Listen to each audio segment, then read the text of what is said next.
முளைப்பாரியா?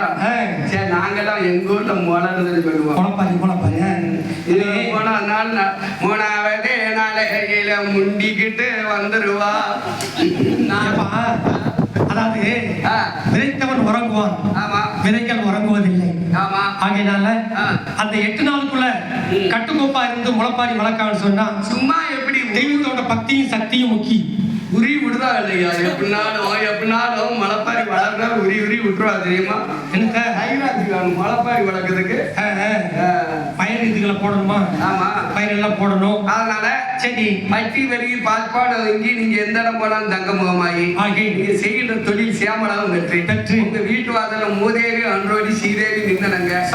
அண்ணும் பகல ஆண்டவன் திருவடிகளையும் பற்றி வாழ்க வளர என்று வரமளித்தார் ஆதீஸ்வரநாதர். நமக்கு அட்வான்ஸ் கொடுத்து விட்டு வந்த மகேஷ் அவர்களும் ஆமா என்ன 2 நாட்டாமை ஆமா, இன்னொரு நாட்டாம கேரிக்குட்டி தானே? ஆமா, குட்டி பேரியா மேரிக்குட்டி அவர்களும் எல்லாருமே சேர்ந்து ஆமா ஆனைவோல் தடுத்த அருவோல் வேரூன்றி முயங்கில்வோல் வண்ண வைத்து முசியாமல் வாழ வேண்டும். மக்களை பெற்று மதிப்போடு வாழ வேண்டும். இங்கே பிள்ளைகளை பெற்று பெருமையாய் வாழ வேண்டும். சீரும் சிறப்பும் பெற்று செல்வமாய் வாழ வேண்டும். 16 செல்வங்களையும் பெற்று பெரும்பாலும் வாழ வேண்டும் என்று வாழ்க வளமுடன் என்று நலமுடன். ஓம் சக்தி, பராசக்தி, ஆதிசக்தி, அம்மன் சக்தி. நன்றி. ஜெய் ஹிந்த். பாரத் மாதா கி ஜெய். வாழ்க வளமுடன் என்று நலமுடன். வந்தே மாதரம்.